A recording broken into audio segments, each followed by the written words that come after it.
오늘 본문이 있는 사도행전 9장에는 여러 만남이 나옵니다. 오늘 본문 앞에 있었던 사도행전 9장 1절부터 보게 되면 부활하신 예수님과 사울이 만나는 그 만남이 있었습니다. 그리고 오늘 본문의 말씀에는 그 주님과 아나니아, 다메섹에서 제자라고 일컬어지는 그 아나니아가 만나게 됩니다. 또 이어지는 내용을 보게 되면 그 제자인 아나니아가 사울을 만나는 장면이 나옵니다. 이 만남이 연속적으로 나오는데, 그렇지만 이 만남이 사실은 한 가지를 향해서 달려가고 있습니다. 오늘 본문이 시작하는 10절 말씀 우리 합독하겠습니다. 그때에 다메섹에 아나니아라 하는 제자가 있더니 주께서 환상 중에 불러 이르시되 아나니아야 하시거늘 대답하되 주여 내가 여기 있나이다 하니. 아멘. 그때에 다메섹으로 예수 믿는 사람을 잡으러 가던 사울이 거의 다다랐을 때에 부활하신 예수님이 사울을 직접 찾아오셨습니다. 먼저 찾아오셔서 만나줬습니다. 그리고 이 사울이 앞이 보이지 않게 되고 다른 사람의 손에 끌려서 다메섹 그 시내 가운데 들어간, 그래서 거기서 기도하던 그때입니다. 그때에 다메섹에 아나니아라고 하는 제자가 있었습니다. 이 아나니아가 어떤 사람인지 이 사울이 나중에 사도행전 22장에서 이렇게 설명을 합니다. 사도행전 22장 12절 이렇게 말합니다. 율법에 따라 경건한 사람으로 거기 사는 모든 유대인들에게 칭찬을 듣는 아나니아라 하는 이가. 그러니까 경건한 사람입니다. 말씀을 잘 지키고 순종하며 따라가던 그런 경건한 사람입니다. 그리고 다른 유대의 모든 사람들에게 칭찬 듣는 사람입니다. 인정받는 사람입니다. 그러면서 주님의 제자로 있는 이 아나니아, 그 아나니아에게 주님께서 찾아가셔서 아나니아야 이렇게 불러주셨습니다. 환상 중에 주님께서 불러주셨는데 아마도 베드로처럼 기도하다가 주님을 만난 것이 아닌가 싶습니다. 어쨌든 간에 주님께서 먼저 불러주십니다. 아나니아야. 우리 성도님들은 어떠십니까? 우리 예수님께서 나의 이름을 불러준다. 어떠실 것 같습니까? 기대가 되고 사모가 되십니까? 아나니아야 이렇게 불러주시는데, 사실 이 사도행전 9장과 10장을 보게 되면 주님께서 부르시는 장면이 여러 번 나옵니다. 오늘 본문 앞에 있었던 그 사울을 향해서도 사울아 사울아 내가 어찌 나를 박해하느냐 이렇게 말씀하셨습니다. 사울아 사울아 두 번 불러주셨죠. 아나니아는 한 번 불러주셨습니다. 아나니아야.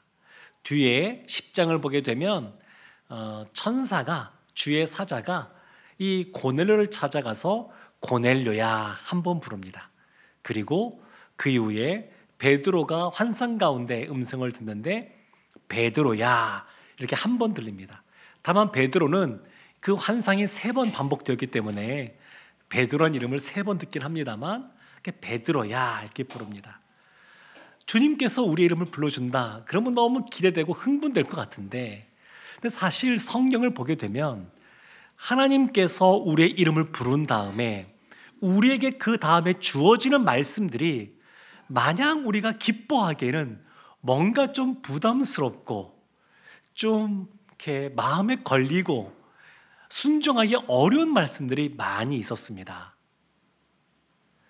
간혹 다니엘서 10장을 보면 나오는 것처럼 다니엘이 세일 동안 기도할 때에 주의 천사가 찾아와서 다니엘아 부릅니다.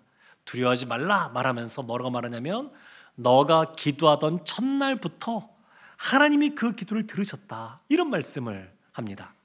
그러니까 우리가 하나님께서 우리의 이름을 불러주셨을 때에 아무개야 부른 다음에 내가 너의 기도에 응답하겠다 이런 말씀을 드리면 얼마나 좋겠습니까? 그런데 이런 다니엘 같은 경우가 가뭄에 콩나듯 하고 대부분은 어떠냐면 마음에 심히 부담스러운 말씀들을 많이 하십니다. 출애굽기에 보게 되면 하나님이 불꽃 그 가시 떨기 나무 가운데 불꽃 가운데 모세를 찾아오십니다. 그러면서 모세야 모세야 부르십니다. 그리고 나서 내 신을 벗으라고 말씀하시고 애굽에 있는 바로를 찾아가서 그 이스라엘 민족 동족을 끌어내라고 말씀하십니다. 모세가 얼마나 부담스러워합니까? 그러니까 하나님이 우리 이름을 부를 때 너무 우리가 기대되고 너무 이렇게 좋은 것 같지만 이어지는 말씀을 보게 되면 참 부담스러운 말씀을 하실 때가 참 많이 있습니다. 우리 성도님들 어떠십니까? 주님께서 내 이름을 불러주기 원하십니까? 네. 그것도 너무 좋죠. 네. 하여튼 이 아나니아를 부르셨습니다. 그러면서 주님께서 친히 찾아오셔서 말씀하고 계신 겁니다. 이런 경우가 흔하지 않습니다. 주님께서 친히 찾아오셔서 아나니에게 뭐라고 말씀하셨냐면 아나니에게 이렇게 말씀하시는데 근데 그 아나니에게 뭐라고 말씀하신지가 11절부터 12절까지 나와 있습니다. 그 말씀 제가 한번 말씀을 보겠습니다. 주께서 이르시되 일어나 집 가라 하는 거리로 가서 유다의 집에서 다섯 사람 사울이라 하는 사람을 찾으라. 그가 기도하는 중이니라. 그가 아나니아라는 사람이 들어와서 자기에게 안수하여 다시 보게 하는 것을 보았느니라 하시거늘. 주님께서 일어나서 가라. 어디로 가라고 말씀하시면 직가라고 하는 거리로 가라. 직가. 이 한자 뜻 자체가 곧게 뻗은 그런 도로거든요. 그러니까 이 다메섹이 고대에 보게 되면 그냥 대로 동과 서를 가로지르는 큰 대로가 있었습니다. 그걸 직가 이렇게 부르는데 근데 그 대로가 있으니까 누구라도 다 아는 길입니다. 누구라도 다 알아요. 이 아나니아가 예수님께서 하신 말씀을 조금 순종을 미루고 싶거나 좀 안 하고 싶은 마음이 들어도 주님께서 콕 찍어서 직가라고 하는 그곳, 누구라도 다 아는 그 길, 거기로 가면 유다의 집이 있는데 거기에 다섯 사람, 사울이 길리기아 다섯 출신이니까 다섯 사람 사울을 찾으라. 아주 자세하게 말씀하십니다. 하나님 우리에게 사명을 주실 때 너는 뭐 내 양을 치라 이렇게 말씀하실 때도 있지만 그렇지만 또 때로는 이와 같이 아주 세밀하게 말씀하실 때도 있습니다. 무엇을 해야 될지 지금 아나니아에게는 아주 세밀하게 지금 말씀하고 있습니다. 근데 보면 12절 말씀에 이런 부분이 있었습니다. 아나니아라 하는 사람이 들어와서 자기에게 안수하여 다시 보게 하는 것을 보았느니라. 사울이 기도하는데 하나님이 사울에게 환상을 보여주신 겁니다. 아나니아라고 하는 제자가 와서 자신에게 안수하여서 이 못 보던 눈이 다시 보게 해주는 그걸 보았다는 겁니다. 근데 아직 예수님께서 아나니아에게 먼저 의사를 물어보지 않았습니다. 만약에 아나니아가 요나처럼 너 니느웨로 가라 그랬는데 가기 싫어서 다시스로 도망가는 배를 타고 갔다 그러면 주님의 주되심이 땅에 떨어지는 일이 벌어지는 겁니다. 근데 그런 위험 부담, 그런 리스크를 예수님이 짊어지고 아나니아에게 말하기 전에 사울에게 먼저 말씀하신 겁니다. 왜 이렇게 행하셨을까? 왜 이렇게 행하셨을까? 13절, 14절 말씀 보면 아나니아가 여기에 대해서 예수님께 대답하는 장면이 나옵니다. 아나니아가 대답하되 주여 이 사람에 대하여 내가 여러 사람에게 듣사온즉 그가 예루살렘에서 주의 성도에게 적지 않은 해를 끼쳤다 하더니 여기서도 주의 이름을 부르는 모든 사람을 결박할 권한을 대제사장들에게서 받았나이다. 이렇게 말합니다. 팩트를 말합니다. 사실을 말합니다. 내가 들었다라고 하지만 실제로 사울은 어떤 사람이냐면 예루살렘에서 주의 성도들을 가만두지 않았던 사람입니다. 스데반을 잡아서 죽인 사람이요, 살해자요, 사람들을 핍박하고 박해하면서 남자뿐만 아니라 여자도 옥에 가둔 사람이 사울이요, 또 집안에 이런 저런 것들을 빼앗아가고 무너뜨린 사람이 사울입니다. 그것 때문에 수많은 성도들이 그냥 각지로 흩어지게 되었습니다. 이 사울 그러면 예수를 대적하는, 예수 믿는 사람을 대적하는 가장 대표적인 원수라고 꼽히는 사람이 사울입니다. 지금 아나니아가 그렇게 말하는 겁니다. 원수 같은 사람입니다. 더군다나 이 다메섹, 이 먼 곳에도 믿는 사람들을 잡아가려고 대제사장들에게서 문서를 받아서 지금 오고 있다고 그럽니다. 다 지금 사실을 말하고 있습니다. 근데 이 말 속에는 어떤 것이 담겨 있는 거냐면 아나니아가 가고 싶지 않은 겁니다. 예수 믿는 사람을 박해하고 심지어 죽이는데 앞장선 이 사울, 이 사람 앞에 가기가 싫은 겁니다. 물론 예수님께서 이가 기도하는 중이다, 그래서 주님께로 돌아왔음에 대해서 간접적으로 설명하고 있지만 그래도 이 아나니아 마음에 원치 않은 마음이 있는 겁니다. 가기 싫은 겁니다. 거기다가 혹시나 사울이 변화되지 않고 그냥 이전에 그대로 있었다 그러면 여전히 문서는 들고 있지 않습니까? 사로잡힐 수 있는 위험에 있어서 어쩌면 공포스러웠을지도 모르겠습니다. 근데 주님께서 이 아나니아를 밀어붙여 계신 겁니다. 너 그렇게 하지 마라, 이렇게 하면서 밀어붙여 계신 겁니다. 사도행전 9장 6절에 보면 바울에게 주님께서 이런 말씀을 하신 적이 있습니다. 너는 일어나 시내로 들어가라. 내가 행할 일을 내게 이를 자가 있느니라. 이거 보면 이해하기가 쉽지가 않습니다. 주님이 한가한 분이 아니시거든요. 아담이 죄를 지은 이후로 쉬지 않고 일하시는 분이 주님이십니다. 쉬지 않으세요. 그런데 생각해 보십시오. 다메섹으로 가던 거의 다다른 그 상황에서, 길 위에서 부활하신 예수님이 사울을 찾아오셨습니다. 그리고 그에게 말씀하신 겁니다. 그리고 하신 말씀이 너가 이제 뭘 해야 될지 내가 다른 사람을 보내줄게, 이렇게 말씀하신 겁니다. 너무 비효율적이지 않습니까? 그 자리에서 말씀하시면 되는데, 그냥 이왕 찾아오신 김에 예수님이 말씀하시면 되는데 그렇게 하지 않고 굳이 아나니아를 보내시고 아나니아를 통해서 예수님의 말씀을 듣도록 그렇게 행하고 계신 겁니다. 더군다나 아나니아는 가고 싶은 마음도 별로 없습니다. 기쁜 마음이 없습니다. 그런데 그런 위험 부담을 지고 예수님이 이와 같이 행하고 계신 겁니다. 15절 16절 말씀에 보면 주님께서 아나니아를 설득하시는 장면이 나옵니다. 15절에 이렇게 나옵니다. 주께서 이르시되 가라, 이 사람은 내 이름을 이방인과 임금들과 이스라엘 자손들에게 전하기 위하여 택한 나의 그릇이라. 그가 내 이름을 위하여 얼마나 고난을 받아야 할 것을 내가 그에게 보이리라. 주님께서 가라 그러면서 이는 내가 택한 나의 이름을 전하기 위해서 내가 택한 나의 그릇이다. 이 말을 들으면 아나니아의 마음에 좀 서운한 마음이 들 수도 있었겠다 싶습니다. 누구는 그냥 예수님께서 그 박해자고 대적인데도 찾아가셔서 그에게 뭔가 많은 것을 맡기시겠다고 말하고, 자신은 그 사람을 위해서 그냥 잠깐 가서 뭔가 행하고 돌아오게끔 하고, 나중에 역사를 보더라도 바울에 대한 업적은 참 많은 것들이 남아있고 빛나고 있지만 아나니아는 여기 말고는 더 이상 없습니다. 아나니아는 사도가 아닙니다. 아나니아는 집사도 아닙니다. 우리가 소위 말하는 평신도입니다. 그리고 이 사건에서만 등장합니다. 이후에 등장하지도 않습니다. 그러면 그렇게 생각할 수 있죠.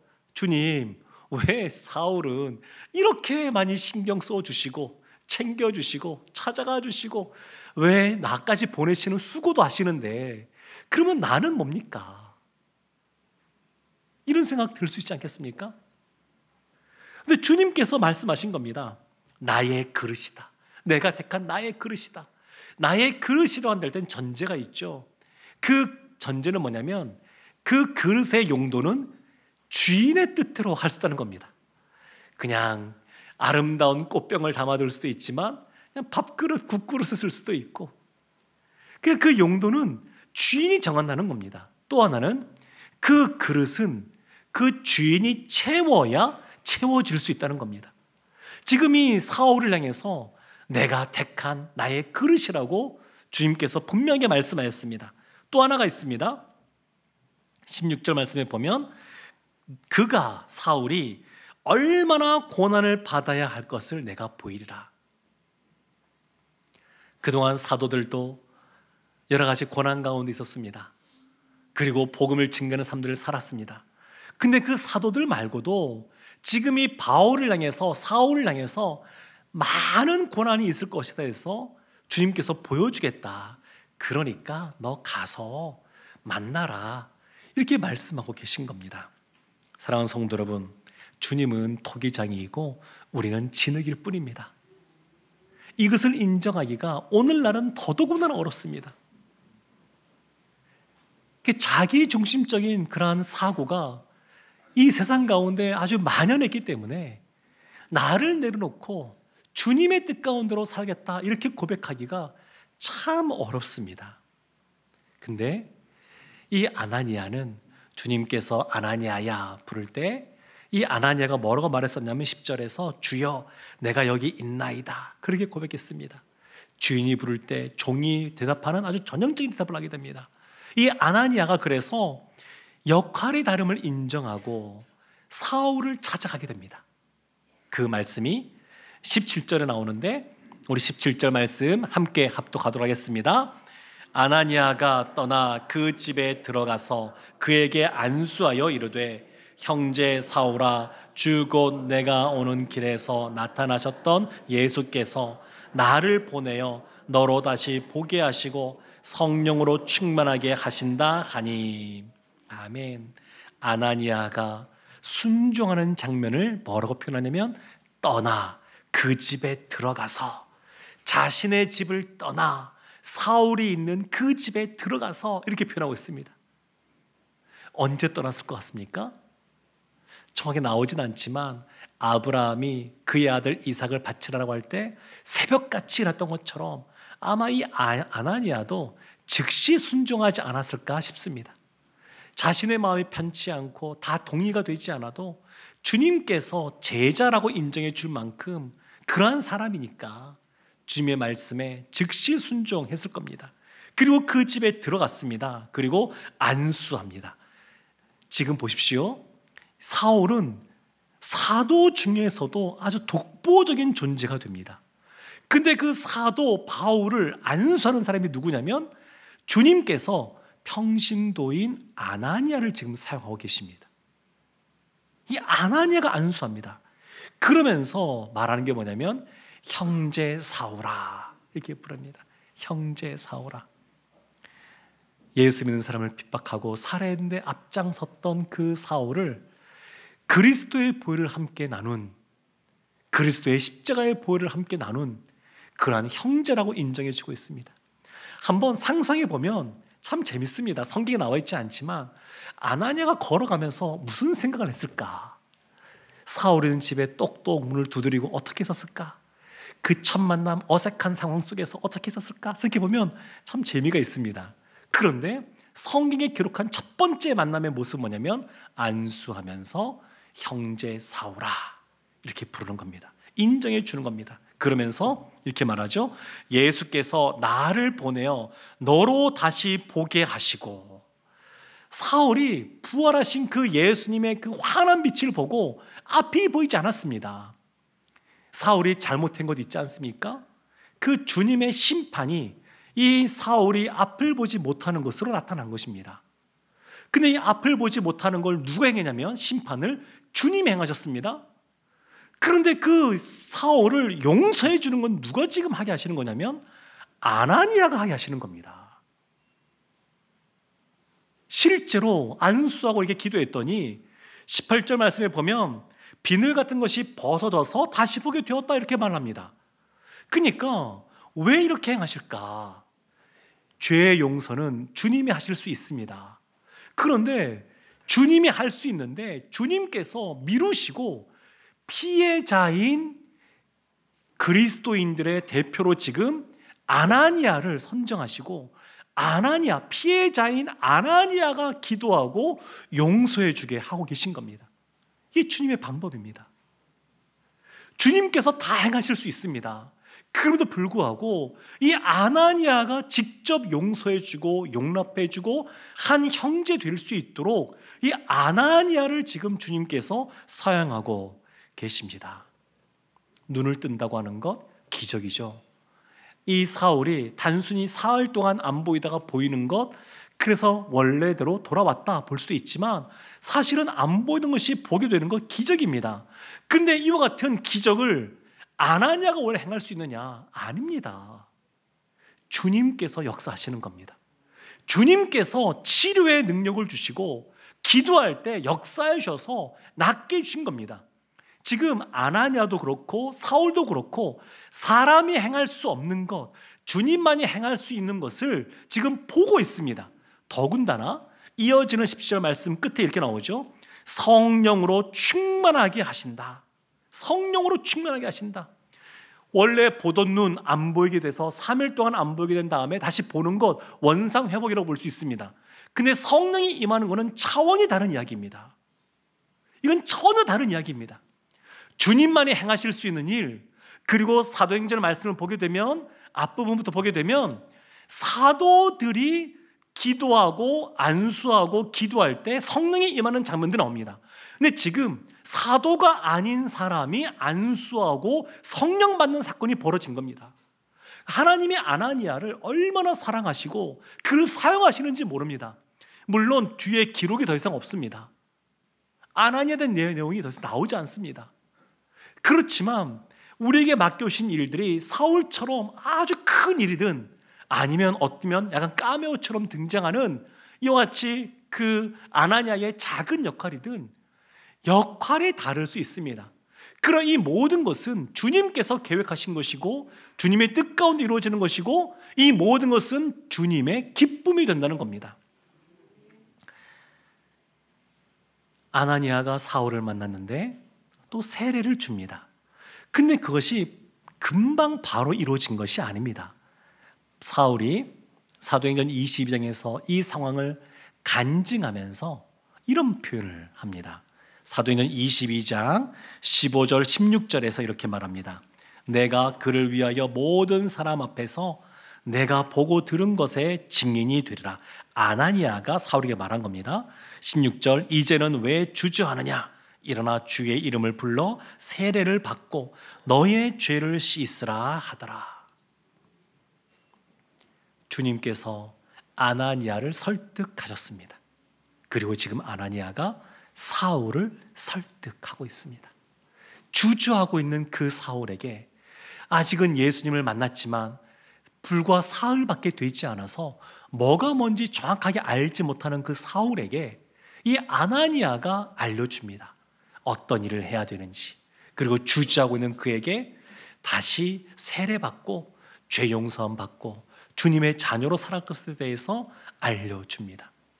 사랑하는 성도 여러분, 이 아나니아의 모습, 사실 원수 같은 이 사울을 사랑하라고 하시는 예수님의 명령 지키기가 사실은 어렵습니다.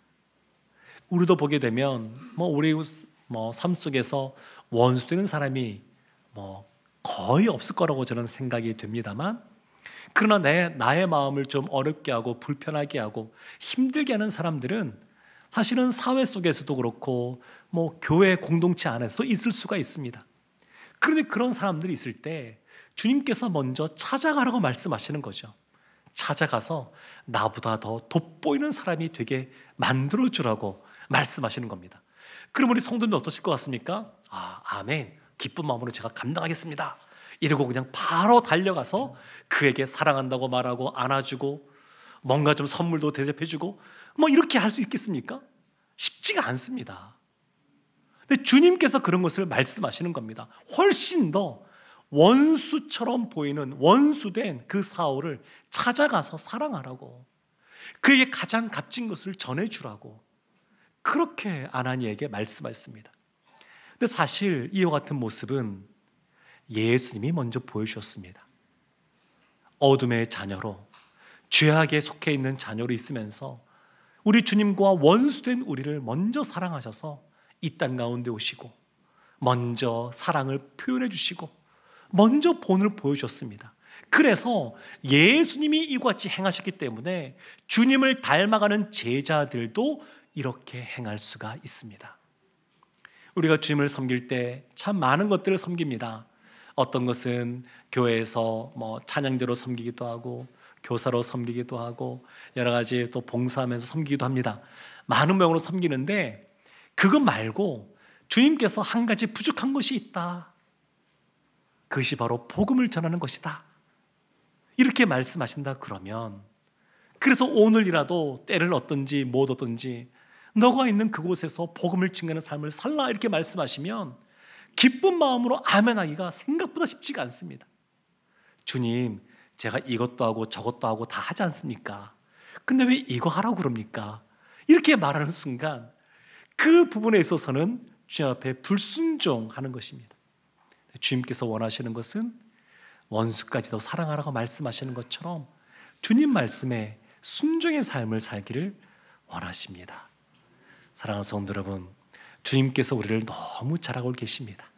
그래서 우리를 너무 잘하셔서 부드러운 음성으로 불러주시고 때로는 부담스러운 말씀을 명령으로 주어지기도 하지만 그 모든 것 결국 우리를 위한 말씀이고 또 하나님 나라 확장 가운데 쓰임받는 그런 말씀이라고 믿습니다.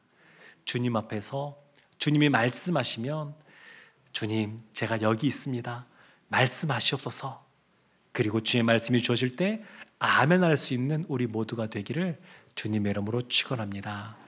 아멘.